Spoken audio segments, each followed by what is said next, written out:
नमस्कार।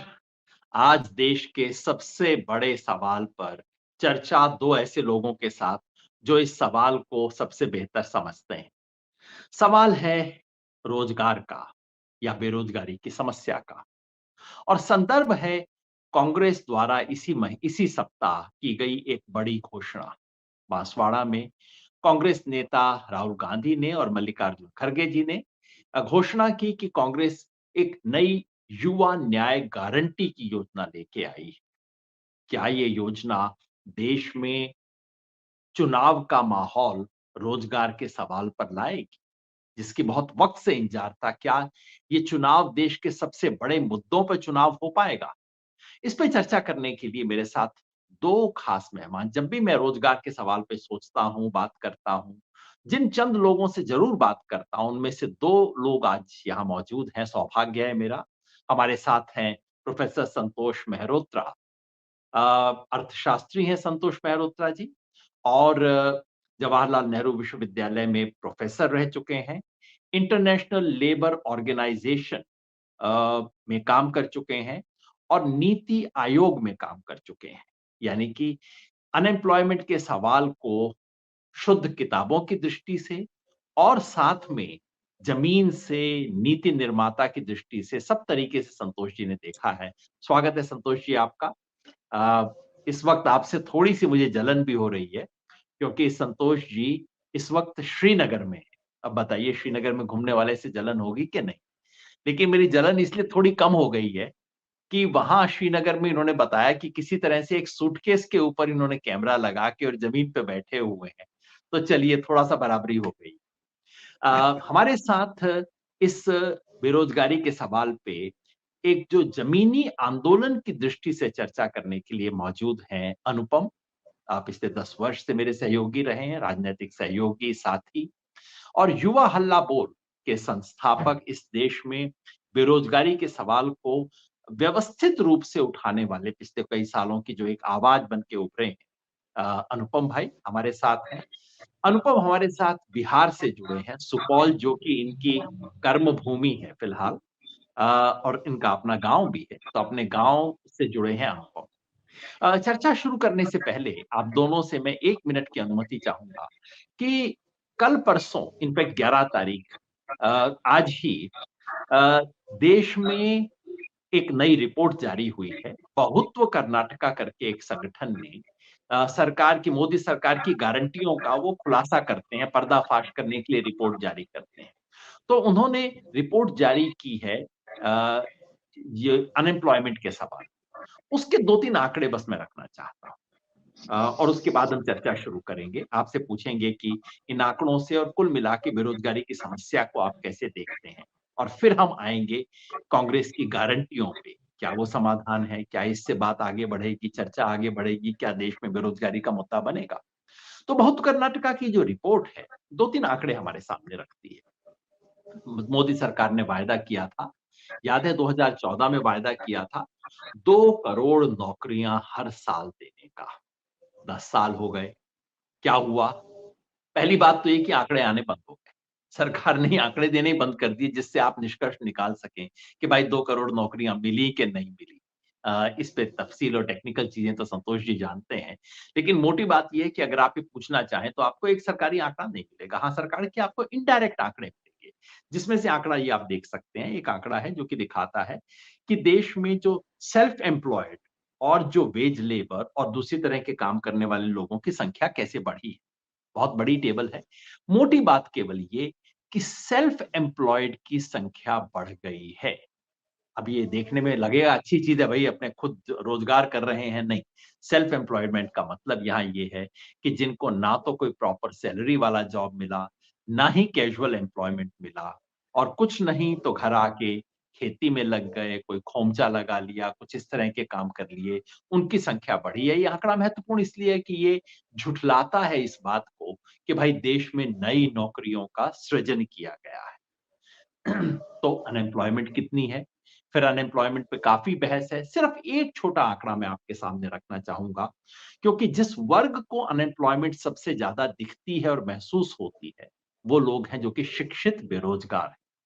तो अगर हम देखें कि वो लोग जो 25 वर्ष की आयु से कम हैं और ग्रेजुएट हैं, उनमें अनएम्प्लॉयमेंट कितनी है? सीएमआई के आंकड़ों के सर्वेक्षण से लिया हुआ आंकड़ा है और ये आपको दिखाता है कि इस वक़्त इस वर्ग में 42% बेरोज़गारी है। ये लोग जो 25 साल से कम की उम्र के हैं, ग्रेजुएट हैं, नौकरी ढूँढ रहे हैं, ये पढ़ने वाले लोग नहीं, जो शिक्षा में किसी संस्थान में है वो नहीं है, नौकरी ढूँढ रहे हैं। 42% संतोष जी से बाद में मैं पूछूँगा कि क्या दुनिया में इतनी भयंकर बेरोज़गारी कहीं होती है और होती है तो उस देश में राजनीति में होता क्या है? तीसरा आंकड़ा क्योंकि सरकार का दावा रहता है कि भई लोगों के वेजेस बढ़ रहे हैं, देश में प्रॉस्पेरिटी आ रही है, इनकम बढ़ रही है। तो हमने देखा कि वेजेस जो लोगों को दिहाड़ी मिलती है, तनख्वाह मिलती है, सैलरी मिलती है, उसका पैटर्न क्या है? अगर पैटर्न बढ़ रहा होगा तो वो आपको ग्राफ ऊपर चढ़ते हुए दिखाई देगा। ये हम ग्राफ देखते हैं इसी रिपोर्ट से बहुत कर्नाटका की जो रिपोर्ट है वो आपको बताती है कि अलग-अलग कैटेगरी के जो लोग हैं इसमें 3-4 कैटेगरी हैं, वो जो कि अ, अर्बन मेल सबसे ऊपर हैं, अर्बन रूरल मेल, उसके बाद अर्बन फीमेल और उसके बाद रूरल फीमेल और सबसे नीचे है रूरल फीमेल सबसे नीचे है। अब इन चारों कैटेगरी को देखिए, अगर वेजेस बढ़ रहे होते, तो आपको चारों ग्राफ ऊपर चढ़ते हुए दिखाई देते। ये रियल वेजेस है मतलब इसको इन्फ्लेशन के लिए एडजस्ट किया गया है। यानी कि अगर महँगाई को हिसाब में रखें, तो सच बात ये है कि रियल वेजेस बिल्कुल नहीं बढ़े हैं, लगभग फ्लैट। चारों लाइनें आपको फ्लैट दिख रही हैं, 1-2 लाइन नीचे जाती हुई दिख रही हैं, किसी 1-2 में ऊपर जाती है, फिर नीचे आ जाती है। रियल वेजेस नहीं बढ़ रहे हैं।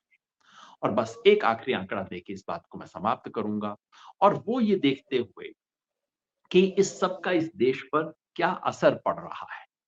कितने लोग हैं जिनको मिनिमम फ्लोर वेजेस ये मिनिमम फ्लोर वेजेस क्या है? देश का मिनिमम वेजेस नहीं है, कमेटी ने तय किया था, भारत सरकार की कमेटी थी, भारत सरकार बना के भूल गई कि ₹375 प्रतिदिन तो लोगों को चाहिए सर्वाइव करने के लिए। मतलब मंथली होगा कोई 11,000 करीब के करीब। इतने वेजेस कितने लोगों को मिलते हैं? जो लोग दिहाड़ी की नौकरी करते हैं, कैजुअल वेज वर्कर जो हैं, उनमें से 10 में से 9 को नहीं मिलते हैं। यानी कि 10 में से 9 90% जो हैं, वो मिनिमम फ्लोर वेजेस जो मैंने बताया ₹375 प्रतिदिन इससे नीचा अर्न कर रहे हैं, इससे कम पे। जो सेल्फ एम्प्लॉयड हैं, उनमें से भी 60% इससे नीचे हैं और जो रेगुलर सैलरी लेने वाले भी हैं, उनमें भी आधे लोगों को ये नहीं मिल रहा। तो ये देश की सच्चाई है। ये 4 आंकड़े सिर्फ बातचीत की शुरुआत करने के लिए मैंने रखे, इस पे बहस करने के लिए नहीं, मगर शुरुआत करने के लिए इसलिए कि देश में अ, अनएम्प्लॉयमेंट कितनी है और जिनको एम्प्लॉयमेंट है, उनको वेजेस क्या है। मगर इस पे मैं चाहता हूँ कि पहली टिप्पणी संतोष जी से लें। इस देश में अनएम्प्लॉयमेंट की स्थिति कितनी गंभीर है, एक अर्थशास्त्री के रूप में आपसे इसलिए पूछता हूँ। आप आईएलओ में रहे हैं, आपने दुनिया भर के देशों में वेजेस और लेबर की स्थिति को देखा है। फिर आप नीति आयोग के अंदर बैठ के आपने नीति निर्माता की दृष्टि से भी देखा। आज स्थिति कितनी गंभीर है? एक संक्षिप्त टिप्पणी आपसे और फिर पूछेंगे अनुपम से कि उनका फील्ड का अनुभव क्या है? बहुत-बहुत धन्यवाद योगेंद्र भाई। पहली बात तो मैं एक बात साफ कर दूँ कि मैं नीति आयोग से नहीं जुड़ा हुआ हूँ। मैं 10 साल पहले तक योजना आयोग में ज़रूर एक हाँ, उच्च स्थान जी, पे जी, था। जी। तो वो उसका नाम बदल दिया गया और नाम ही नहीं बदल दिया गया, उसका काम भी ब अधिकतर 1 तिहाई कर दिया गया और तो वो योजना आयोग और नीति आयोग का की तो तुलना की ही नहीं जा सकती। ख़ैर वो बात अलग है।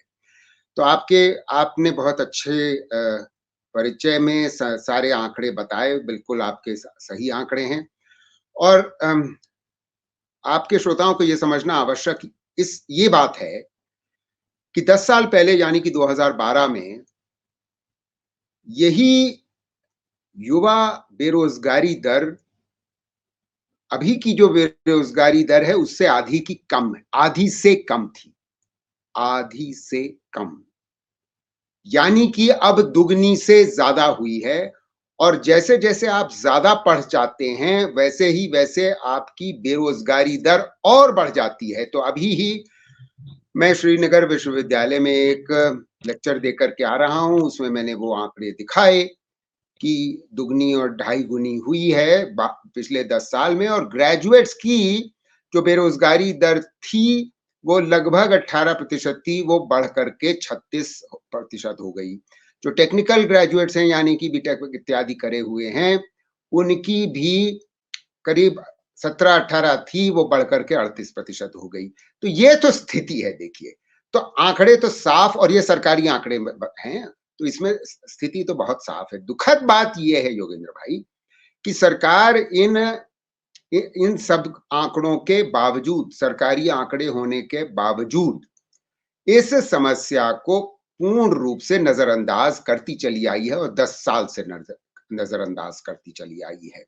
आपने जो रोजगार दर की बात करी, रोजगार दर आपने बहुत सही आंकड़े दिखाए, वो एस्टिमेशन मैंने भी किया है, सरकारी आंकड़ों के आधार पे किया है, और वो जो रोजगार दर 2004 और 14 के बीच में निरंतर बढ़ रही थी, रियल वेजेस रेट बढ़ रही थी, क्योंकि रोजगार बढ़ रहा था निरंतर। 75 लाख सालाना गैर कृषि क्षेत्र में रोजगार पैदा हो रहा था।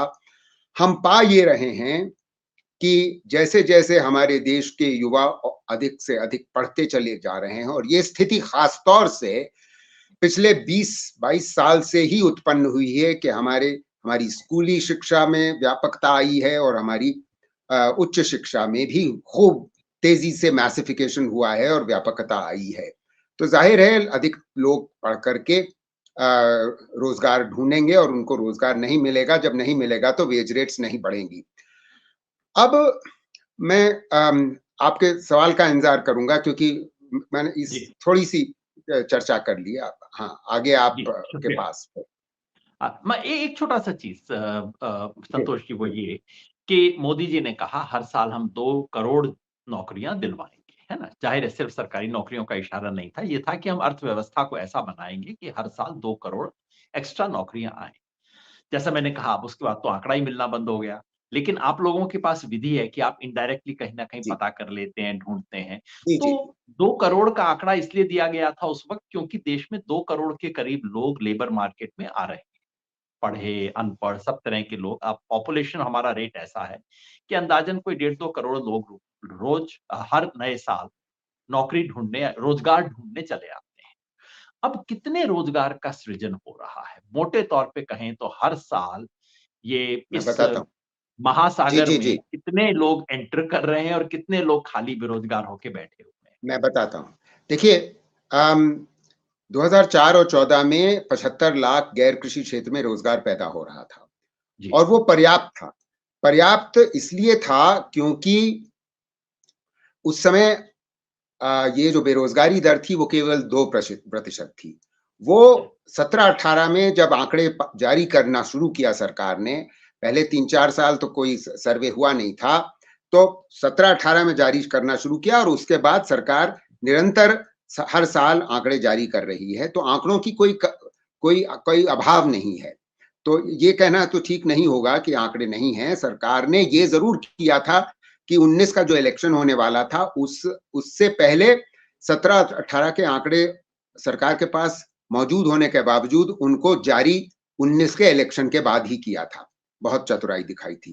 खैर, बात यह है कि मोटी बात यह है कि हमें असलियत यह है कि हमें लगभग हर साल, मैं कहूंगा कि 1 से सवा करोड़ नए रोजगार सृजन की आवश्यकता है गैर कृषि क्षेत्र में। जी, 2 जी, करोड़ की तो का जो आंकड़ा था वो पता नहीं कहां से किस जादूगर ने वो निकाला था। मैं आपको बताता हूं कि ये स्थिति कैसे उत्पन्न होती है, कि लगभग 50-60 लाख आज की तारीख में हर साल नए युवा ज्वाइन कर रहे हैं, लेबर फोर्स में आ रहे हैं, यानी कि नौकरी ढूंढ रहे हैं। पहली बात। दूसरी बात, बेरोजगारी की बेरोजगार लोगों की संख्या बड़ी तेजी से बढ़ गई, क्योंकि इस सरकार के आने के बाद वो जो 75 लाख गैर कृषि क्षेत्र में हो रहा था पैदा, वो उनने वो कोविड से पहले ही 60 लाख हो गया, और 60 लाख से उसके बाद और भी कम हो गया है। तो यानी कि रोजगार सृजन की कमी बहुत जबरदस्त है, जबकि नई संख्या उन युवाओं की जो ज्वाइन कर रहे हैं लेबर फोर्स, उनकी बढ़ती चली जा रही है और ये इसमें तेजी आ रही है। अब से 30 तक 2030 तक इसमें तेजी आ रही है। 5-6 लाख, सॉरी 50 से 60 लाख हर साल आ रहे हैं। पहली बात। दूसरी बात, बेरोजगारों की संख्या बढ़ी है, उनको रोजगार देना है। तीसरी बात, और ये बहुत दुखद बात है, आपके श्रोताओं को यह समझना आवश्यक है कि हमारे देश में कृषि में बहुत अधिक लोग खप रहे हैं। वो उनको खपना ही कहा जा सकता है। बड़ी दुखद बात है। मतलब क्या है मेरा कि देखिए 2019 में ही स्थिति ये थी कि हमारी देश के श्रम बल का 42% लोग कृषि में थे और वो केवल विकास में, हमारी जीडीपी में, सकल घरेलू उत्पाद में उनका योगदान 15% था। 42% केवल 15% का अनुपात। अब इस सरकार ने जो नीतियां जिस प्रकार से नोटबंदी करी, जीएसटी लागू करी और लॉकडाउन किया, उसका असर यह हुआ कि रोजगार की निरंतर कमी होती चली गई और पिछले 3 साल में कृषि में लोग 6 करोड़ जुड़ गए और जुड़ गए। तो मतलब जो परिवर्तन आ रहा था, मैन्युफैक्चरिंग बढ़ रही थी, वो मैन्युफैक्चरिंग कम हो गई मेक इन इंडिया का शोर शराबा के बावजूद, और कृषि में लोग जुड़ गए और 6 करोड़ लोग जुड़ गए और ये 23 के आंकड़े हैं। तो ये बहुत दुखद। तो इन 3 समूहों को मिला लीजिए आप, तो उनके लिए रोजगार सृजन की आवश्यकता आज की तारीख में कुछ नहीं तो 1 करोड़ से 1.25 करोड़ की है और ये उससे आधे से कम रोजगार पैदा कर रहे हैं और बल्कि कृषि में लोगों को धकेल दिया है वापस। तो स्थिति निहायत गंभीर और हम सबको चिंता दिलाने वाली है। जो मतलब हमारे युवा दुखी और परेशान और परेशान ही नहीं, जान दिए दे रहे हैं, जिसके बारे में अनुपम और उन परेशान युवाओं से अनुपम मिलते रहते हैं, बात करते हैं, संगठन करते हैं, उनके दुख दर्द को आवाज देते हैं। अनुपम, यहाँ आपका काम ज्यादा शिक्षित बेरोजगार लोगों में रहा है। हालांकि आप सबको देखते रहे हैं, लेकिन शिक्षित बेरोजगारों में पिछले कुछ साल में, चूंकि आपने लगभग अपना पूरा समय केवल इस एक मुद्दे पे दिया है, आप जमीन पे क्या देख रहे हैं? नहीं योगेश जी, नमस्ते। मैं एक्चुअली, जो आप शुरू में एक बात कह रहे थे, मुझसे वो पार्ट मेरे दिमाग में घूम रहा है, तो मैं पहले वो वाला जोक अपना कंप्लीट कर देता हूँ, उसके बाद आपके सवाल पे आता हूँ। आप जब आपको पता है, वरना वो चुटकुला मेरे दिमाग में चलता रहेगा। आपने जब कहा ना प्रोफेसर मेहरोत्रा को कि श्रीनगर में है तो आपको जलन हो रही है, लेकिन आपको जलन कम हो रही है क्योंकि उसके आगे का मैंने सोच लिया था, क्योंकि लेकिन आपने कुछ अच्छा सा जवाब दे दिया था, तो ठीक है। तो नहीं, तो जिन आंकड़ों की बात शुरुआत में आपने की और प्रोफेसर मेहरोत्रा लगातार करते आए हैं, और हम लोग तो गाइड होते रहे हैं प्रोफेसर मेहरोत्रा की कई रिपोर्ट से, कई उनकी किताब से, और हर तरह के आंकड़े इस बात की पुष्टि करते हैं कि बेरोजगारी एक विकराल रूप ले चुका है हमारे देश में।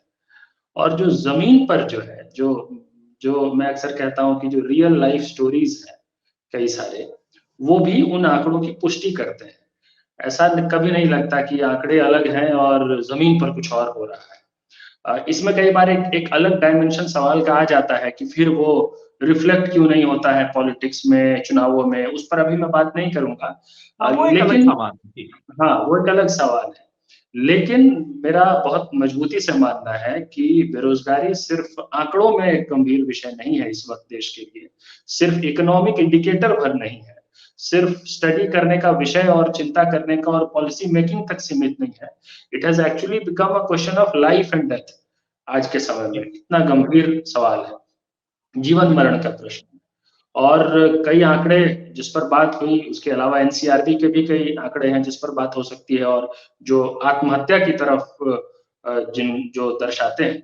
और इस देश में एक समय था जब किसानों की खुदकुशी बड़ी खबर हुआ करती थी, यूपीए की गवर्नमेंट जब तक थी। तो हमको याद है कि दिन रात विदर्भ, मराठवाड़ा, बुंदेलखंड, कहीं किसान की खुदकुशी हो जाए वो बड़ी खबर होती थी, होनी भी चाहिए थी। लेकिन आज देश का युवा आत्महत्या कर रहा है और वो खबर ही नहीं होती है। इतना नॉर्मलाइज़ हो गया है कि दिन-रात भाषणों में तो ये सब लोग कहते हैं कि युवा ऊर्जा से देश आगे बढ़ेगा और युवाओं को इन्वोक कर के बड़ी-बड़ी बातें की जाती है। दुनिया के सबसे युवा देश का युवा आज आत्महत्या कर रहा है और ये सिर्फ़ ये रेटोरिक नहीं है, ये इसका डेटा है और इसके रियल लाइफ़ स्टोरीज़ हैं।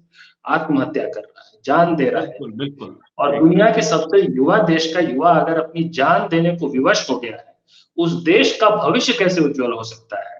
ये तो मेरी समझ से परे है।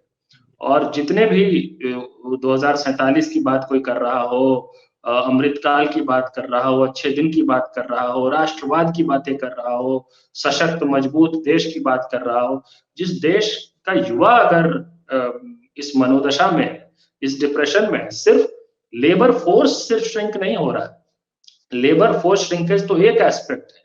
वो वो हताशा, निराशा इस कदर तक है कि वो अपनी जान दे रहा है। सिर्फ़ वो रोज़गार ढूँढना बंद नहीं कर रहा है, वो जीना बंद कर दे रहा है। और ये कहानी सिर्फ़ देश के एक हिस्से की नहीं है, एक राज्य की नहीं है, पूरे देश की यही कहानी है। और जो बिल्कुल आपने अनुभव। मैं प्रश्न किया पिछले 2 वर्ष में 2 यात्राएँ मैं कर चुका हूँ, भारत जोड़ो यात्रा और अब भारत जोड़ो न्याय यात्रा। बाकी मुद्दे बदलते रहते हैं, जहाँ जिस स्थान पे जाइए, कहीं किसान का मुद्दा है, कहीं महिलाओं का कुछ है। लेकिन ये बेरोज़गारी का सवाल आप जहाँ उँगली रख दीजिए, जिस गाँव में खड़े हो जाइए, जिस कस्बे में खड़े हो जाइए, बस एक सवाल पूछ लीजिए, क्या रोज़गार मिल रहा है? और उसके बाद धारा प्रवाह लोग शुरू हो जाते हैं। बिल्कुल, ये एक मुद्दा है जिसके लिए मतलब कई बार 2 तरह के बुखार होते हैं ना, एक तो बुखार वो जो थर्मामीटर लगाने पे पता लगता है और दूसरा बुखार जो कि आपको माथे पे हाथ लगाते ही पता लग जाता है कि बुखार है।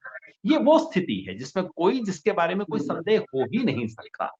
तो इस जी, बातचीत में मैं नहीं चाहता कि हम सिर्फ़ हमने चर्चा है, बेरोज़गारी है, समस्या है, हम सब जानते हैं और अब सब इंतज़ार कर रहे हैं कि भाई किस तरह से ये देश का मुद्दा बने। एक मुहावरा बन गया बड़ा अजीब इस देश में, भाई पॉलिटिसाइज़ेशन मत करो और मैं बार-बार कहता हूँ भाई पॉलिटिसाइज़ेशन करो। इस देश की हर बड़ी समस्या पॉलिटिक्स में आनी चाहिए।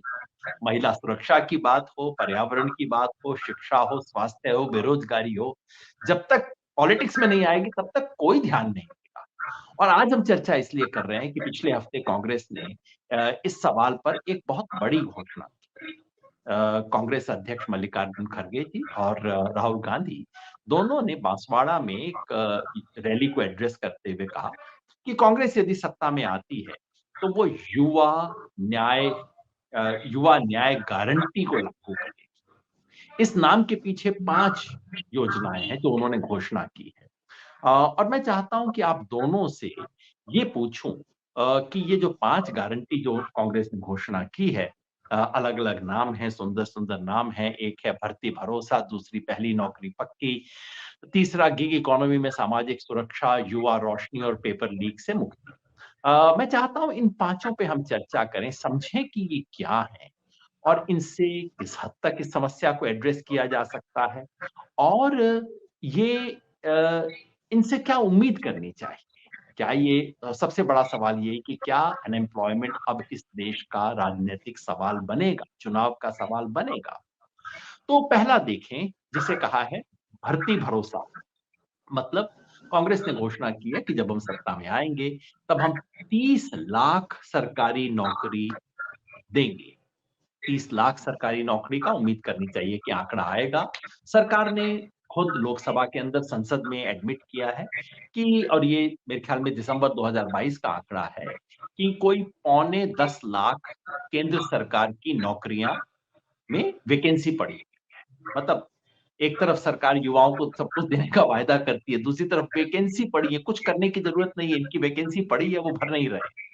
अ, साथ में अ, आशा वर्कर और जो आशा वर्कर हैं, आंगनबाड़ी वर्कर हैं, इनकी अधिक संख्या में डिप्लॉयमेंट हो सकती है। तमाम दूसरे चीज़ किए जा सकते हैं। तो इस पे चर्चा होगी। मैं संतोष जी से पूछना चाहता हूँ, ये 30 लाख का आंकड़ा आपको कहाँ तक रियलिस्टिक लगता है और इसका होना?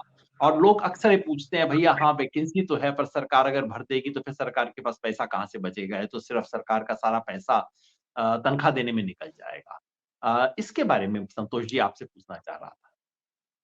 ये सरकारी आंकड़े पुख्ता हैं, क्योंकि सरकार के पास ये आंकड़े हैं और जाहिर है कांग्रेस पार्टी ने इन आंकड़ों को सरकार से निकाला है और जो 10.25 लाख वाला की संख्या है, वो तो हम सबको पहले से मालूम है। और ये जो 20 और उसमें जुड़ा है, वो केंद्र की बात हो रही है ना, सिर्फ केंद्र की बात हो रही जी, है, जी। केंद्र हाँ, सरकार केंद्र और की। केंद्र तो सरकार वो की जो 20 जो योजनाएँ हैं, ये उन्होंने कहा है कि जी, सेंट्रल जी। जो योजनाएँ हैं उनसे भी। जी। जी, जी, जी। तो वही बात है कि उसमें आंगनबाड़ी वर्कर होगा, उसमें आशा वर्कर होगा, उसमें पब्लिक सेक्टर बैंक्स होंगे, उसमें ऑटोनोमस इंस्टीट्यूशंस होंगे और सेंट्रल पब्लिक सेक्टर अंडरटेकिंग्स होंगे, इत्यादि, इत्यादि। तो वो संख्या बढ़कर वो हो सकता है। पहली बात तो मुझे उसमें आंकड़े में कोई बहुत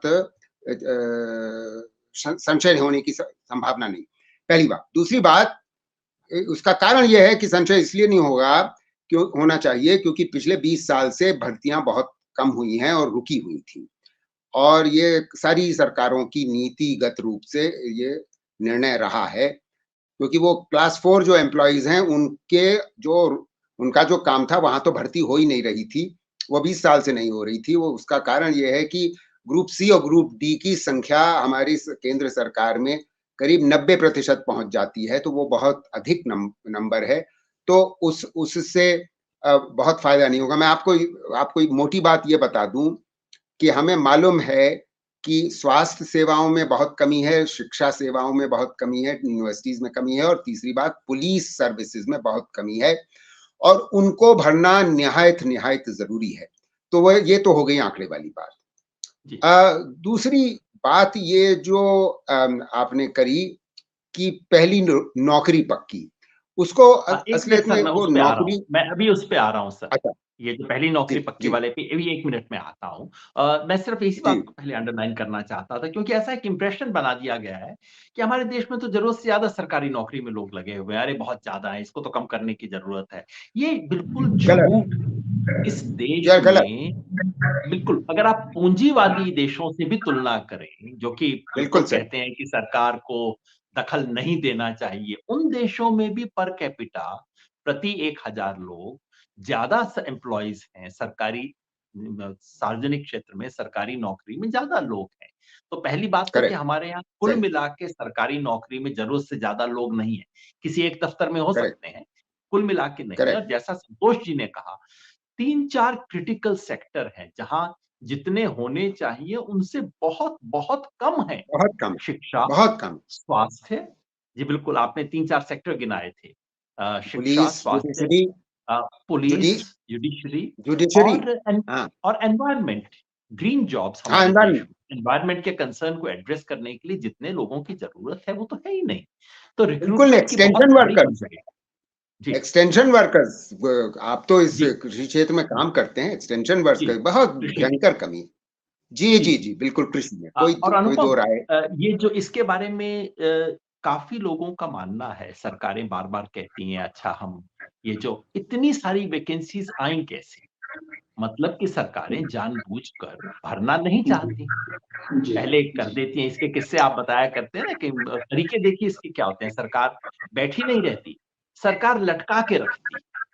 विज्ञापन जारी कर दिया, फिर उसके बाद जी। उसकी परीक्षा नहीं हो रही, परीक्षा हो गई तो फिर वो आगे नहीं हो रहा। ये अनुभव आपने कई बार मुझे बताया है, मैं चाहता हूँ कि उसकी कहानी बस छोटे में आप बताएँ। जी।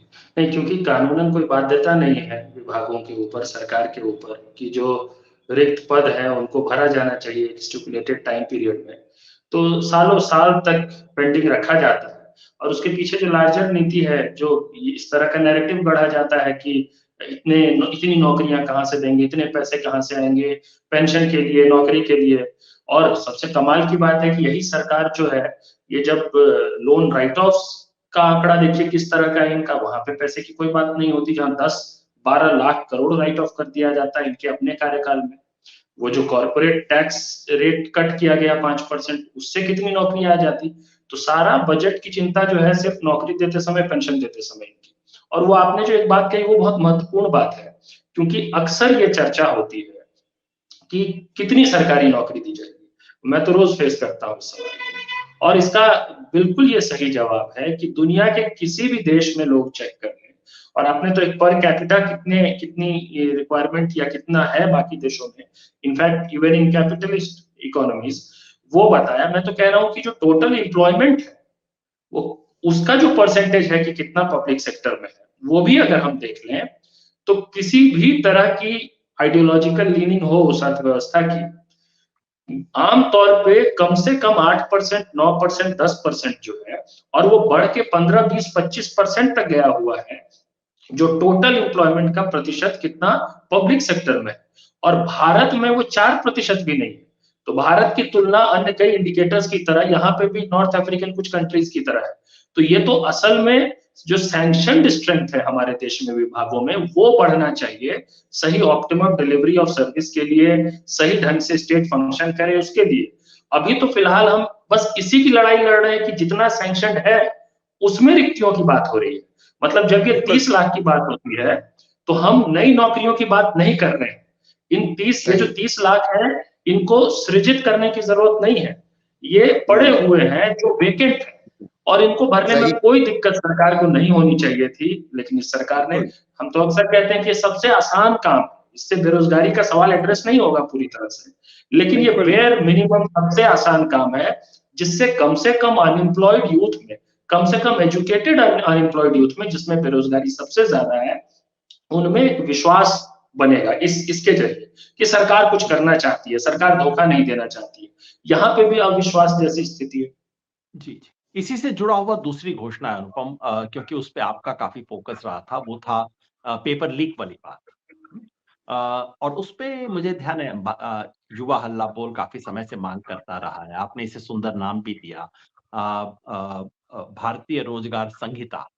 जी। कुछ वैसी ये जो दूसरी घोषणा है कांग्रेस की तरफ से, जो युवा न्याय गारंटी के अंदर दूसरी घोषणा की गई है, पेपर लीक से मुक्ति के लिए सख्त कानून। लेकिन अगर आप इसका पूरा डिस्क्रिप्शन देखें, तो उसमें इसका इशारा किया गया है जो आप मानते रहे हैं अनुपम, वो ये कि एक जी। कॉम्प्रिहेंसिव कानून हो।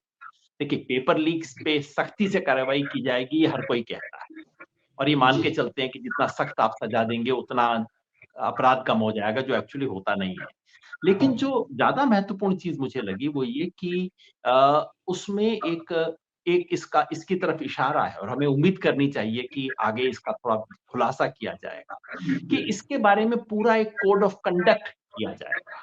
जी। जिसे आप कहते हैं भारतीय रोज़गार संहिता। वो क्या है, 1 मिनट में बताएँ, फिर हम आते हैं उस सवाल पे जिसपे मैं संतोष जी की राय लेना चाहता हूँ। जी, जो तो जिसको भारतीय रोजगार संहिता का नाम देकर हम लोगों ने कैंपेन किया, जिसको शॉर्ट में वो भरोसा बनता है, और हम ये इस भरोसा की मांग सरकार से करते रहे हैं। वो ये है कि जो भर्तियां नहीं निकाली जाती हैं एक तो लंबे समय तक, और जब निकाली जाती हैं तो इरेगुलरिटीज, करप्शन, पेपर लीक बहुत आम बात हो गई है हमारे देश में। इतनी आम बात है कि इसी कार्यकाल में सरकार के, मुझे लगता है 70 से ज्यादा पेपर लीक की घटनाएं हुई हैं, और उसका जो अभ्यर्थियों के उनकी मनोदशा पे जो प्रभाव पड़ता है, उसको मुझे लगता है ना, जो उसमें है नहीं वो नहीं कई बार समझ पाता है कि उसकी क्या हालत होती है।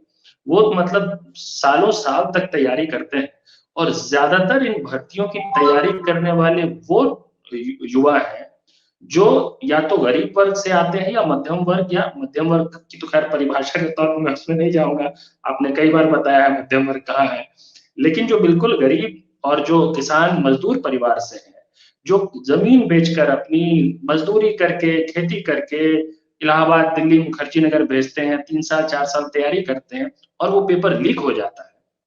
इससे सिर्फ ओवरऑल सिस्टम के प्रति मिसट्रस्ट होता है। ये बात हम लोगों को समझने की जरूरत है। उस नौजवान को लगता है कि सिस्टम पे ट्रस्ट नहीं किया जा सकता है, और ये सिर्फ रिक्रूटमेंट सिस्टम तक सीमित नहीं रहता। उनको लगता है कि धोखा कर रहे हैं सब लोग हमारे साथ। उसका कितना गुस्सा, कितना आक्रोश पनपता है। तो इसके लिए हम लोग ये डिमांड कर रहे थे कि ये इसका एक कोड होना चाहिए, और हमारे देश में जब बड़े से बड़े एक्सरसाइज सक्सेसफुली हम लोग कर लेते हैं, अभी लोकसभा चुनाव होने वाले हैं, लोकसभा चुनाव इतना बड़ा उत्सव होता है, इतना बड़ा एक्सरसाइज होता है, जिसमें कभी ऐसा नहीं होता कि नॉमिनेशन की तारीख जो है वो पता नहीं कब होगी, रिजल्ट आने वाला था 3 महीने से आया नहीं, लोकसभा चुनाव का रिजल्ट कभी नहीं होता। तो एक कोड है, उस कोड का पालन सब लोग करते हैं, एक बाध्यता है उसका पालन करने की। इतने बड़े-बड़े एक्सरसाइज हम लोग अगर कर सकते हैं सक्सेसफुली, इसका मतलब हमारा सिस्टम, हमारा देश सक्षम है। तो ये छोटा सा रिक्रूटमेंट प्रोसेस है, उसमें एक कोड बना के उसको क्यों नहीं कर सकते? जबकि उसके लिए अलग-अलग भर्ती बोर्ड बने हुए हैं, कमीशंस बने हुए हैं। तो उस कोड की ज़रूरत, जो कि विज्ञापन जब जारी होता है किसी भी भर्ती में और जो नियुक्ति होती है, विज्ञापन इज़ द फर्स्ट प्रोसेस, नियुक्ति is the final process, joining. विज्ञापन से नियुक्ति तक की पूरी प्रक्रिया जो है, अधिकतम 9 महीने में पूरी हो सकती है। वो रिक्रूटमेंट एग्जाम चाहे 2 टियर एग्जाम प्रोसेस हो, चाहे कुछ-कुछ ऐसे भी है हमारे देश में जो 3 टियर एग्जाम प्रोसेस है। उसमें भी थोड़ा बफर टाइम है 1 डेढ़ महीने का, 9 महीने में पूरा हो सकता है। तो ये हम लोगों का मानना है कि इस तरह का भरोसा युवाओं को मिलना चाहिए कि पहली बात तो जो रिक्त पद हैं वो भरे भरे जाएँगे। सरकार जो है संसद में इसको सार्वजनिक करे कि किन विभागों में कितने रिक्त पद हैं और उनका कैलेंडर क्या है, एनुअल कैलेंडर। हर विभाग अपना एनुअल रिक्रूटमेंट कैलेंडर जारी करे और उसका पालन करे और रिक्रूटमेंट प्रोसेस 9 महीने में पूरी करे। अगर उस जी। कोड को फॉलो किया जाएगा योगेश जी, तो पेपर लीक की जो समस्या है, क्योंकि पेपर लीक उसकी कई टेक्निकलिटीज है कि कहाँ-कहाँ पे गड़बड़ी करते हैं जो लोग। आप जब एडमिट कार्ड जारी होने और प्रीलिम्स होने के बीच के गैप को कम कर देते हैं, तो करप्शन की संभावना कम हो जाती है। ज़ीरो हो जाए कोई चीज़ वो तो हमें नहीं पता, लेकिन उसको मिनिमम करने के उस कोड में कई तरीके हैं। तो पेपर ये मुझे लीक लगता है उसका कि उन समस्याओं का एक छोटा-सा हिस्सा है। तो जी, इसलिए जो आप कॉम्प्रिहेंसिव बात कर रहे हैं, उम्मीद मैं ये कर रहा हूँ कि जो जैसे-जैसे बात आगे बढ़ेगी, तो एक ये कॉम्प्रिहेंसिव कोड बने इसके बारे में जो आपने कहा और आप लोग माँग करते रहे हैं, हम उस दिशा में बढ़ेंगे। जो तीसरी गारंटी है और संतोष जी मुझे उसमें इंटरेस्ट है क्योंकि वो एक इनोवेटिव बात सरकारें नौकरी देंगी, नौकरी ठीक से देंगी, ये बात कही जाती रही है, हालाँकि की नहीं गई है, लेकिन कही जाती रही है। ये जो तीसरा विचार है, ये एक इंटरेस्टिंग विचार है, जिसको कहा जा रहा है पहली नौकरी पक्की, तीसरी गारंटी जो कांग्रेस दे रही है। इंटरेस्टिंग विचार है। विचार ये है कि जो राइट टू वर्क की हम बात कर रहे हैं, देखिए जो कहा है युवा न्याय में, 25 साल से कम उम्र के डिप्लोमा धारक या कांग्रेस या कॉलेज ग्रेजुएट का प्लेसमेंट 1 साल के लिए 1 लाख रुपए, तो जिसे अप्रेंटिसशिप बोला जाता है, कि आपने ग्रेजुएशन कर लिया, हम पक्की नौकरी आपको नहीं पकड़ा सकते, लेकिन आपको वो पहला कदम लेने में हम मदद कर सकते हैं। आपको किसी इंडस्ट्री में, सरकारी हो या प्राइवेट हो, उसमें प्लेसमेंट होगी। इंडस्ट्री को हम कहेंगे कि भई आप ये रहा लड़का, ये रही लड़की, ये 1 साल काम करेंगे और इनके लिए 1 लाख रुपए हम देंगे। आप इनको ट्रेन कीजिए, आप इनको दीजिए और उसके बाद अगर आपके काम के हों, तो आप इनको नौकरी पे रख लीजिए। तो कम से कम शुरुआती 1 साल के लिए उसको दिया जाएगा और ये कानूनी हक होगा, ये बात कांग्रेस कह रही है। मुझे लगता है बहुत बड़ी चीज़ है, बहुत इनोवेटिव चीज़ है। इस पे आप क्योंकि आपको दुनिया भर का अनुभव है और मुझे लगता है आप खुद इसको कहते रहे हैं और मुझे कई बार लगता है कि ये जो विचार है, कहीं न कहीं आपकी राइटिंग से ड्रॉ किया गया है। इस पे मैं चाहता हूँ आप प्रकाश डालें। जी, बहुत-बहुत धन्यवाद आप ये मुद्दा जो उठा रहे हैंगे।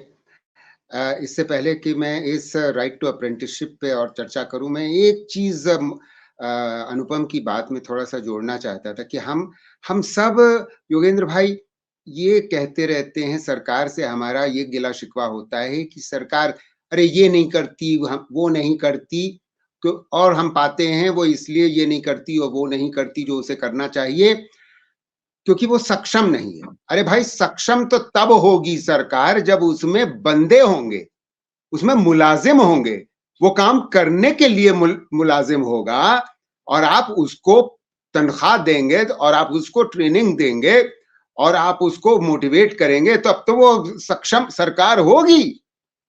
हाँ, आपके पास लोग ही नहीं हैं, आप रिक्त स्थान ही नहीं भर रहे हो, तो सरकार सक्षम कहाँ से हो सकती है? ये तो बिल्कुल कॉन्ट्रडिक्शन है। अब मैं वापस आ जाता हूँ राइट टू अप्रेंटिसशिप वाली बात पे। एक चीज मैं साफ करना चाहता हूँ कि ये राइट टू अप्रेंटिसशिप में जो 1 लाख रुपए देने की बात है, योगेंद्र भाई, वो सरकार की ओर से पूर्ण रूप से नहीं देना चाहिए और शायद सरकार कांग्रेस ये कह भी नहीं रही है। उसमें हाँ, हमको हम आपके श्रोताओं को ये बता दें कि 60 से ऊपर साल से 1961 से हमारे देश में एक अप्रेंटिसशिप एक्ट नाम की चीज है और वो बहुत कामयाब नहीं हुई है और उसको हमें कार्यान्वित करना अच्छी ढंग से उसको करने का ये एक तरीका है। तरीका क्या है कि जो भी 1 साल का सर्टिफिकेट मतलब हायर सेकेंडरी खत्म करने के बाद, चाहे वो देश के किसी भी भाग में हो और या 2 साल का डिप्लोमा लेने के पश्चात या 3 साल की डिग्री लेने के पश्चात, वो देश भर में कहीं भी हो, ग्रामीण इलाके में हो, शहरी इलाके में हो, उसको रजिस्टर्ड कंपनी में 1 साल की अप्रेंटिसशिप मिलेगी, जिसमें उसको 2 तरीके के फायदे होंगे और जो कंपनी में उसको काम मिलेगा उसको भी फायदा होगा। क्या फायदा होगा? एक तो उस युवा को या युवती को ट्रेनिंग मिलेगी, पहली चीज। दूसरी चीज, उसको रोजगार का अनुभव मिलेगा। 1 ही साल के लिए मिलेगा मगर अनुभव मिलेगा, क्योंकि युवाओं की दिक्कत ये होती है कि पढ़ लिख करके निकलते हैं, कभी उनको इंटर्नशिप का नाम मात्र की चीज उनको मालूम भी नहीं है।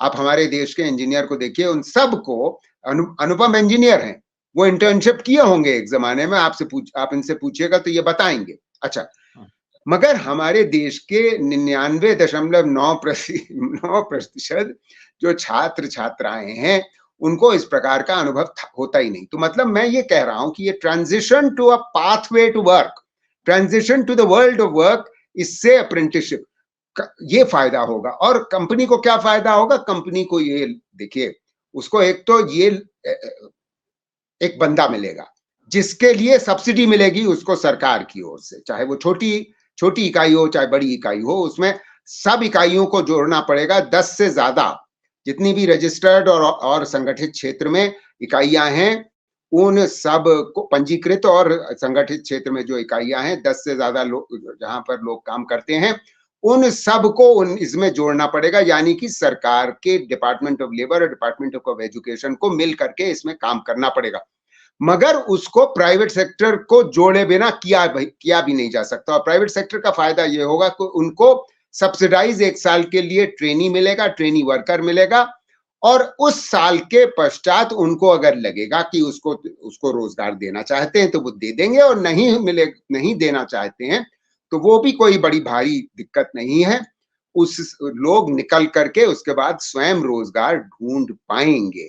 तो ये एक हक के तौर पे हम अगर सरकार प्रदान करेगी तो बड़ा परिवर्तन आएगा। हालांकि इसको हमें यथार्थ में सफल बनाने के लिए ये भी आवश्यक है कि निजी क्षेत्र में रोजगार बढ़ना चाहिए। और जो आंकड़ों की मैं बात कर रहा था, उन आंकड़ों को ध्यान रख के बढ़ना चाहिए कि 1 करोड़ से 1.25 करोड़ गैर कृषि क्षेत्र में रोजगार का उत्पादन की आवश्यकता है। इसमें कोई दायरा, क्योंकि अगर वो नहीं होगा तो ये राइट टू अप्रेंटिसशिप अपने आप में रोजगार नहीं प्रदान कर सकती। ये बात है जी। बिल्कुल। और ये कहना सही होगा क्योंकि इसके बारे में कई तरह की मांग आती रही है। और मुझे लगता है मेहरोत्रा साहब की ये जो कई बार होता है ना कि अनएम्प्लॉयमेंट आप अलाउंस दीजिए, उससे बेहतर योजना मुझे ये महसूस होती है, क्योंकि अलाउंस दे के आप क्या कर रहे हैं? किसी को घर बैठे आप उसको पैसा दे रहे हैं। इससे ना तो उसका स्वाभिमान बढ़ रहा है, ना उसकी स्किल बढ़ रही है, और ना ही देश में कुछ वो योगदान कर पा रहा है। ये जो योजना है, आपने ठीक कहा, सरकार 1 लाख ये जो 1 लाख रुपए का है, उसमें कांग्रेस के प्रवक्ताओं ने भी कुछ स्पष्ट किया है कि वो कह रहे हैं कि आधा इंडस्ट्री देगी, आधा हम देंगे। मतलब अगर किसी को साल का 1 लाख मिलता है, मतलब महीने का अंदाजन आप 8,000 समझ लीजिए, तो उसमें कंपनी को 4,000 में कोई नया व्यक्ति मिल गया। एक ग्रेजुएट पास बच्चा 4,000 रुपए में मिल गया। उस ग्रेजुएट बच्चे को हर महीना 8,000 मिल गया। 8,000 जिसके अंदर वो 1 साल में कुछ सीख रहा है। क्योंकि सच जी बात ये है, बिल्कुल। और आपने कहा भी है, हमारी ज़्यादातर शिक्षा इतनी किताबी शिक्षा है कि वो करने जी, के जी बाद बिल्कुल, काम-वाम तो किसी को कुछ आता नहीं है। अनुपम को बिल्कुल। ज़रूर आता रहा होगा, ये महिंद्रा कंपनी में भी गए थे, वहाँ इन्होंने कई साल वाक़ई सचमुच की इंजीनियरिंग भी की है। लेकिन तो उन पे टिप्पणी नहीं है, लेकिन सामान्यतः हम सब पे टिप्पणी है कि पढ़ने-लिखने के बाद करना कुछ नहीं आता। तो अगर आपको जी, जी। ₹8,000 महीने के मिलें और आप कुछ सीख भी लें, तो ये जी, कहीं जी। अनएम्प्लॉयमेंट अलाउंस से कहीं बेहतर योजना मुझे दिखाई देती कहीं है, हालाँकि ये बेहतर साझा और जी, ये समझना बहुत ज़रूरी है योगेंद्र भाई कि अनएम्प्लॉयमेंट अलाउंस आप सामाजिक सुरक्षा का एक भाग हो सकता है, मगर अगले 10-15 साल के बाद। क्योंकि हमें याद रखना चाहिए कि विकसित देशों में सबसे पहले सामाजिक सुरक्षा प्रदान की गई, ओल्ड एज पेंशन दी गई, डेथ डिसेबिलिटी इंश्योरेंस दी गई, मैटरनिटी बेनिफिट दी गई। ये जो बेरोजगारी भत्ता है, अनएम्प्लॉयमेंट अलाउंस, वो बिल्कुल आखिर में 1930 के लगभग आई, जब बेरोजगारी बहुत भयंकर रूप से बढ़ गई थी। तो हमें इस अपने विकास विकास के स्तर पे पहुंचे हुए हमको नहीं सोचना चाहिए कि हम भत्ता दे सकते हैं, इस प्रकार का बेरोजगारी भत्ता। हमें अपने युवाओं को जो पढ़ लिख जा रहे हैं उनको कुछ अगर कुशलता प्रदान करें, स्किल डेवलपमेंट की का प्रावधान करें, तो उनको आगे चलते हुए रोजगार मिलने की संभावना बढ़ जाती है। जी। जी। अ, अनुपम, इसके बारे में कुछ क्योंकि ये थोड़ा-सा नया आइडिया है और जी, जी। राजनीति के दायरों में कई बार बहुत पुरानी भाषा में बातचीत चलती रहती है। जी। अ, आपको लगता है इसको लेके कुछ उत्साह बनेगा? जी, नहीं मुझे तो ये बिल्कुल एक गेम चेंजिंग अनाउंसमेंट लगता है और कई बार ये होता है कि कुछ अनाउंसमेंट्स पॉलिटिक्स के पॉइंट ऑफ व्यू से किए जाते हैं, कुछ इकोनॉमिक्स के पॉइंट ऑफ व्यू से। ये एक ऐसा अनाउंसमेंट है मुझे लगता है जहाँ पे बहुत सुंदर मिलन हो रहा है इकोनॉमिक्स का और पॉलिटिक्स का भी एक ढंग से। और अगर सही ढंग से देखा जाए, देखिए ये एड्रेस किस सेक्शन को कर रहा है। ये आपने बिल्कुल शुरुआत में जिस सेक्शन की बात की थी जहाँ पे कि 42% बेरोजगारी दर है, ये उसको डायरेक्टली एड्रेस कर रहा है। ये 25 वर्ष से कम उम्र के ग्रेजुएट्स, डिप्लोमा होल्डर्स को एड्रेस कर रहा है। ये है जहाँ पे एंग्जायटी सबसे ज्यादा है, ये है जहाँ पे सुसाइड सबसे ज्यादा हो रहे हैं, ये है जहाँ पे स्किल गैप भी सबसे ज्यादा है, ये है जहाँ पे एम्प्लॉयबिलिटी का क्वेश्चन आता है बार-बार। और इस एक स्कीम के जरिए आप फ्रेश ग्रेजुएट्स को, जिसमें एक बड़ा चंक होता है, बिल्कुल ठीक बात आप लोग कर रहे हैं, बहुत लोग जो ग्रेजुएट हो जाते हैं, उनको अपना सीवी बनाना नहीं आता है। ये तो हम सब जानते हैं। और वो लेकिन बेहतर भविष्य का सपना तो है ही उनके पास, और अगर नहीं आता है सीवी बनाना तो मैं तो उनके ऊपर टिप्पणी नहीं कर रहा हूँ। मैं तो इस व्यवस्था पे टिप्पणी कर रहा हूँ, जो ऐसे ग्रेजुएट्स तैयार कर रहा है जिनमें स्किल गैप इतना बड़ा है, जिनमें बिल्कुल, एम्प्लॉयबिलिटी का क्वेश्चन इतना सीरियस बन जाता है। So this is not a बिल्कुल statement on those graduate youth. This is a बिल्कुल statement on सही। the state actually. तो सही, सही। तो तो ये एक एक जो गारंटी है कि आप जैसे ही कैंपस से निकलते हैं, 1 साल के लिए आपको एक एक ऐसी योजना मिल रही है जहाँ पे कि नंबर 1 स्किल डेवलपमेंट हो रहा है, अप्रेंटिसशिप मिल रही है आपको और बिल्कुल पेड मिल रही है। तो इसको हम टेक्निकली कोई नौकरी कहें या ना कहें, लेकिन एक मायने में, और क्योंकि ये राइट की बात कर रहा है यहाँ पे, मैं पिछले 3 दिनों से इस बात को बार-बार रिपीट कर रहा हूँ कि जो पुराना अप्रेंटिसशिप एक्ट था जिसकी बात प्रोफेसर मेहरोत्रा ने की 1961 वाली, वो उसमें कंपनियों पे और फर्म्स पे शायद बाध्यता थी। अगर मैं इनकरेक्ट हूँ तो मुझे करेक्ट करिएगा सर। उसमें फर्म्स पे बाध्यता थी कि वो अपने वर्कफोर्स का 2.5 से 15% तक जो है अप्रेंटिसेस रखें। यहाँ पे उस अनएम्प्लॉयड ग्रेजुएट यूथ को अधिकार दिया जा रहा है। बिल्कुल मूल रूप से बिल्कुल चरित्र ही अलग है इन दोनों चीजों का। सिर्फ एक ही चीज कॉमन है कि अप्रेंटिसशिप शब्द का इस्तेमाल दोनों जगह पे हो रहा है। तो ये बिल्कुल नई बात है, ये मैं मानता हूँ। ये पुरानी बात नहीं है, ये पहले नहीं कही गई है इस तरह की बात। जी, और ये अधिकार मिलना, और कांग्रेस की पहचान एक मायने में राइट से ही रही है। कई सारे जब राइट्स की बात करते हैं, अभी कुछ देर पहले बैठ के जहाँ चर्चा हो रही थी, जब मैं कनेक्ट हुआ, यही बात ही हो रही थी कि राइट टू इंफॉर्मेशन हो, राइट टू फूड हो, राइट टू एजुकेशन हो। जब जब अधिकार देने की बात आई है, भाजपा ने अधिकार तो नहीं दिया है, कम से कम जी, अधिकार देने का जो काम हुआ है। और ये मुझे लगता है कि ये कमिंग फ्रॉम कांग्रेस, ये एक मायने में अपनी लेगेसी को आगे बढ़ाने का काम है। ये राइट टू कंप्लीट एम्प्लॉयमेंट आसान बात नहीं है। ये हम सब जानते हैं। हम लोग आंदोलन करते हैं तो हम कहते हैं रोजगार गारंटी मिलनी चाहिए और बिल्कुल मिलनी चाहिए। मैं अभी भी कह रहा हूँ मिलनी चाहिए। लेकिन संपूर्ण रोजगार गारंटी की दिशा में लिया गया एक ठोस कदम मैं इसको मानता हूँ। ये जो पहली नौकरी पक्की करके जिसको प्रेजेंट किया जा रहा है, ये कम से कम कंप्लीट जॉब गारंटी के डायरेक्शन में लिया गया एक स्टेप है। ये अगर लिया जाता है, ये कल को लागू हो जाता है, तो हम उसके बाद फिर नेक्स्ट स्टेप की डिमांड कर सकते हैं। देश के जो जन आंदोलन है वो और बेहतर ढंग से पोजीशन होंगे जॉब गारंटी, रोजगार के अधिकार की बात करने को। अगर हम, क्योंकि ये संपूर्ण रोजगार का अधिकार नहीं है, ये कह के इसका समर्थन नहीं करते हैं, ये मुझे लगता है कि नासमझी होगी, बेवकूफी होगी। और मैं अगले हिस्से पे बाद में आऊंगा, अगर आप अगला कोई प्रश्न पूछेंगे तो। बिल्कुल, मैंने भी यही कहा कि राइट टू वर्क का आज की स्थिति में फीजिबल वर्जन जो हो सकता है वो ये योजना है।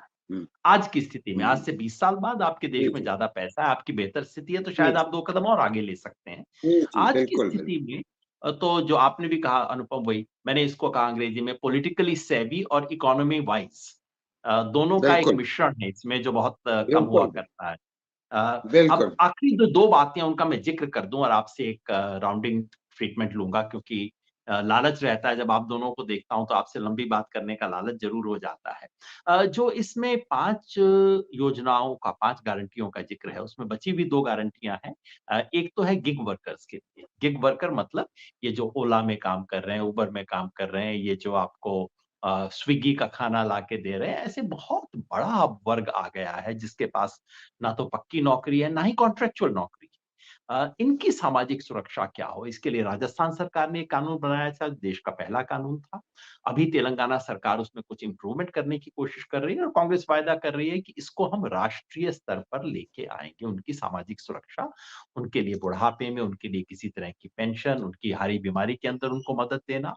और 5वीं जो योजना है जिसको नाम दिया गया है युवा रोशनी का। युवा रोशनी का मतलब जो लोग इस सब दायरे से बाहर हैं, नौकरी के जो ग्रेजुएट नहीं है, इन सब चीजों से बाहर हैं, लेकिन जो छोटा मोटा अपना काम करना चाहते हैं, अपना काम धंधा शुरू करना चाहते हैं, उनको लोन के लिए 5,000 करोड़ रुपए का एक स्टार्टअप के लिए फंड होगा, जो कि देश के सभी जिलों में लागू होगा। और इसमें अप्रोक्सीमेटली बहुत छोटे काम करने के लिए 5 लाख, 10 लाख बहुत ज्यादा अमाउंट होता है, उतने से शुरू कर सकते हैं। तो जो एक तरह से मैं इसे यूँ समझता हूँ कि सरकार ने जो मुद्रा लोन स्कीम चलाई थी मोदी सरकार ने, जो बहुत सफल नहीं हुई, ठीक ढंग से लागू नहीं की गई, उसका एक वर्जन है जो युवाओं के लिए स्पेसिफिकली लॉन्च्ड है। इसे मैं ऐसे देखता हूँ। इन दोनों पर कोई टिप्पणी संतोष, उससे पहले कि मैं आपसे ओवरऑल कमेंट देखूं इसकी पॉलिटिक्स के बारे में। जी। हाँ, बिल्कुल। मैं केवल वो गिग वर्कर्स वाली सामाजिक सुरक्षा पे ही टिप्पणी करूंगा, जिसमें क्योंकि समय ज्यादा हो रहा है। और उसमें मैं ये कहना चाहूंगा कि यहाँ मेरा थोड़ा सा कांग्रेस पार्टी से गिला शिकवा है। हालांकि मुझे अभी भी उम्मीद है कि न्याय के, क्योंकि 5 भाग हैं और ये हो सकता है कि आगे ये और सोच रहे होंगे, तो मैं तो उनसे यही इल्तिजा करूंगा, यही गुजारिश करूंगा कि देखिए, ये गिग वर्कर, प्लेटफॉर्म वर्कर वाली जो श्रेणी है, ये एक तरीके से आपके स्वरोजगारियों के बराबर है। और आप पहले भी अभी शुरू में बता चुके कि हमारे देश में स्वरोजगारी यानी कि सेल्फ एम्प्लॉयड की लोगों की संख्या और उसका अनुपात श्रम बल में पिछले 5 साल में 53% से बढ़कर के 58% हो गया है। तो देखिए, हम केवल गिग और प्लेटफॉर्म वर्कर्स के बारे में ना सोच करके हम सारे ही असंगठित क्षेत्र के जो वर्कर है, जो श्रम बल है, उसके बारे में, सामाजिक सुरक्षा के बारे में समग्र रूप से सोचें तो बड़ा अच्छा होगा। ये अच्छा है कि हम एक इसको जिसे peg to hang your thoughts कहते हैं, उसको शुरुआती दौर में हम गिग और प्लेटफॉर्म की बात कर रहे हैं, मगर अभी जब न्याय की चर्चा और आगे बढ़ेगी, कांग्रेस की मैनिफेस्टो और आगे आएगा, तो हमको ये आवश्यक है इसके बारे में समग्र रूप से सोचना, क्योंकि ये संभव है। क्योंकि राजस्थान की लॉ जो आई थी, वो परिपूर्ण नहीं है, वो उससे काम नहीं बनेगा। वो 20 साल पुरानी सोच की परिचायक है। नई सोच ये बताती है कि हमें ये बहुत जल्दी से, बड़ी तेजी से हमको अगले 10 साल में पूरे देश के असंगठित क्षेत्र के जो श्रम बल है उसको सामाजिक सुरक्षा प्रदान करना, यानी कि old age pension, death and disability insurance और मैटरनिटी बेनिफिट देने की संभावना है। और हमारे देश में ये क्षमता हो आज की स्थिति में भी है जी। और अगर हम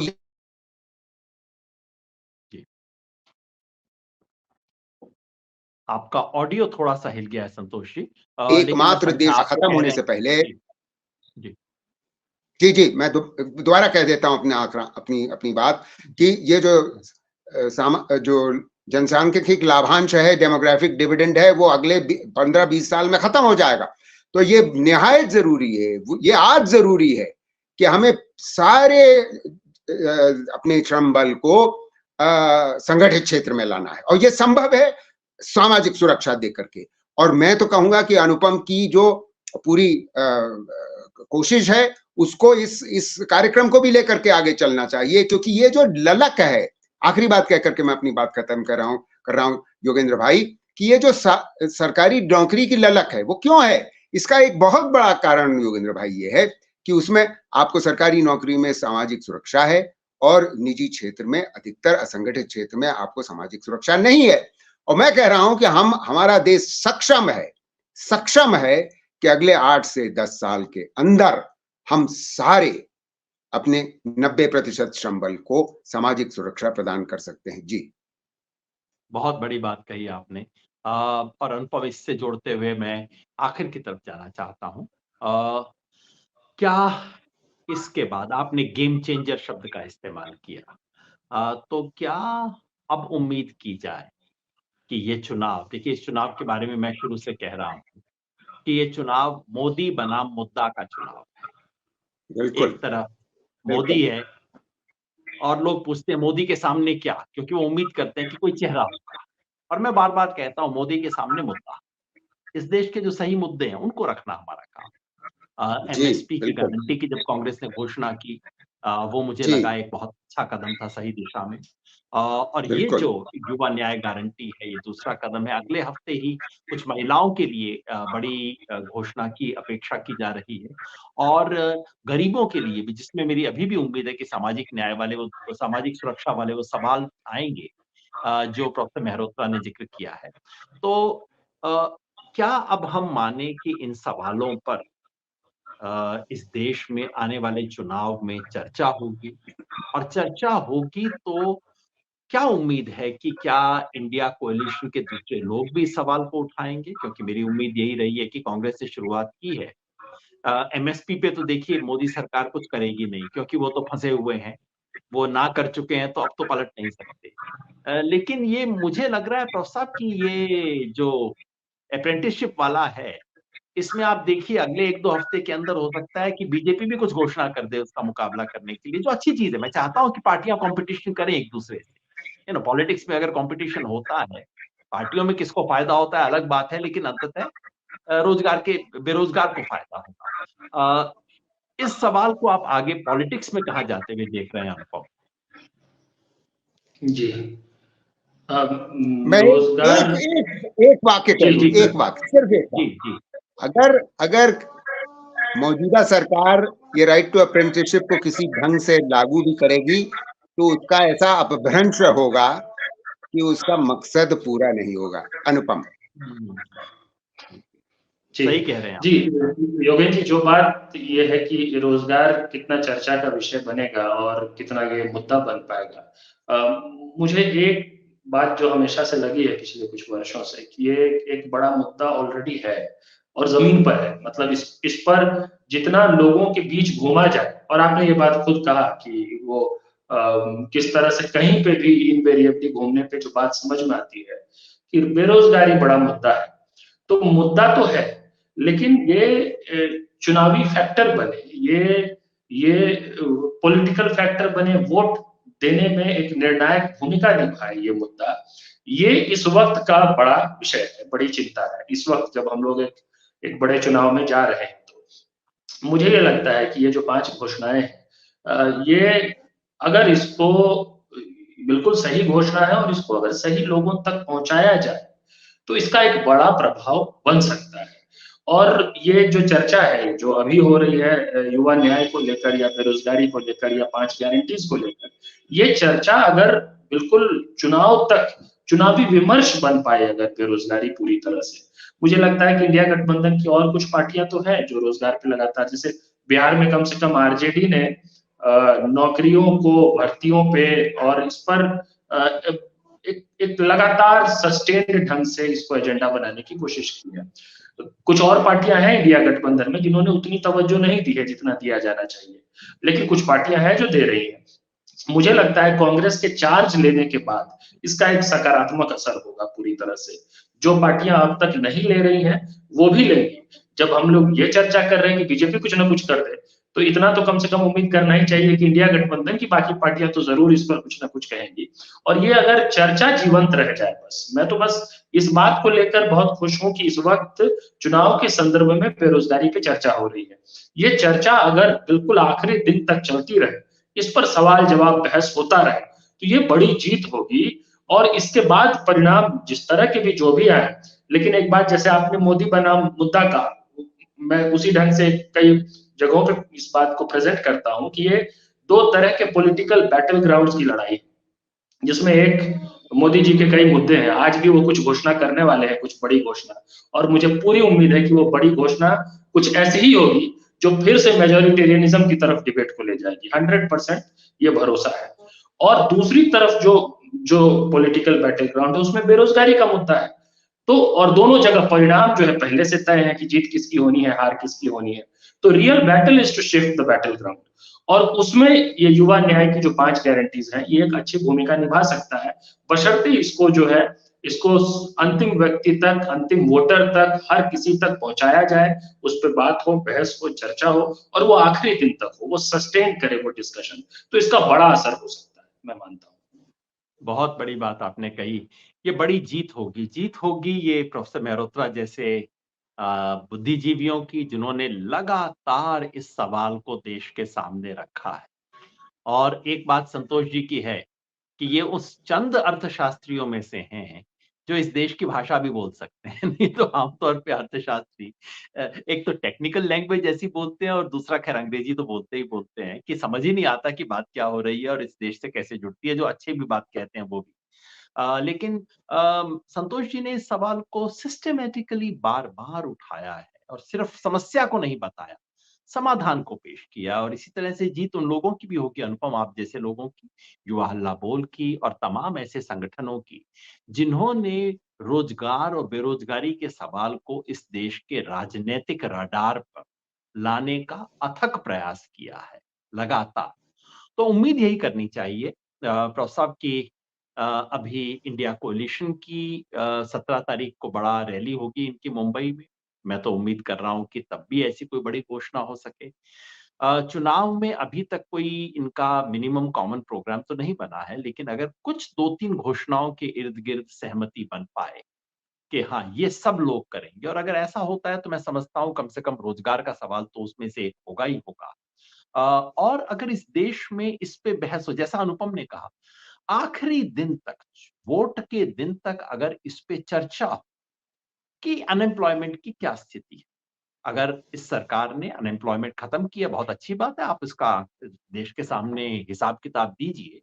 और आपने अगर इस देश में रोजगार दे दिया है, बढ़िया बात है, दुनिया को बताइए, मजे से चुनाव जीतिए। लेकिन इस सवाल पे जीतिए। और अगर नहीं दिया है, तो जनता आपके साथ हिसाब करेगी। जब तक चुनाव और राजनीति इस देश के असली सवाल पर केंद्रित हो सके, वो अपने आप में बहुत बड़ी बात होगी। उसके लिए हम उम्मीद करते हैं। बातचीत मैंने सोचा था और आपसे वायदा भी किया था संतोष जी कि 30-35 मिनट में बात हो जाएगी, लेकिन क्या करें, आप सामने बैठते हैं तो लालच हो जाता है, 1 घंटा बात चल गई। लेकिन इतने बड़े मुद्दे पे 1 घंटा भी कम है। उम्मीद है इस चर्चा को हम आगे ले जाएँगे और आपसे अलग-अलग भी बात करेंगे, ये चर्चा कैसे आगे बढ़ती है और ख़ास तौर पे पिछले 10 साल का कच्चा चिट्ठा क्या है, इस पे एक हाँ, अलग से बहुत बात जरूरी, करेंगे संतोष जी आपके साथ, बहुत क्योंकि जरूरी। बड़े झूठ इसके बारे में चलाए जा रहे हैं। इसका सच कच्चा चिट्ठा, और उम्मीद करते हैं कि सवाल की ये चर्चा केवल बेरोजगारी पर शिकायत करने से आगे एक कदम बढ़ के अब रोजगार के बिल्कुल, प्रस्ताव पे आएगी। और जब एक बिल्कुल, पॉजिटिव अल्टरनेटिव पेश किए जाने लगते हैं, तब बिल्कुल, राजनीतिक बिल्कुल। चर्चा और विमर्श आगे बढ़ता है। इसी बहुत सही। उम्मीद के साथ आप दोनों को बहुत-बहुत शुक्रिया, धन्यवाद। इस चर्चा को आगे ले जाएँगे। शुक्रिया अनुपम, शुक्रिया संतोष जी। आप सब जो बहुत-बहुत देख रहे थे, आप धन्यवाद। सबको भी शुक्रिया। धन्यवाद। Thank you Yogen ji. Thank you professor Mehrotra. अरे आप बहुत-बहुत धन्यवाद। धन्यवाद।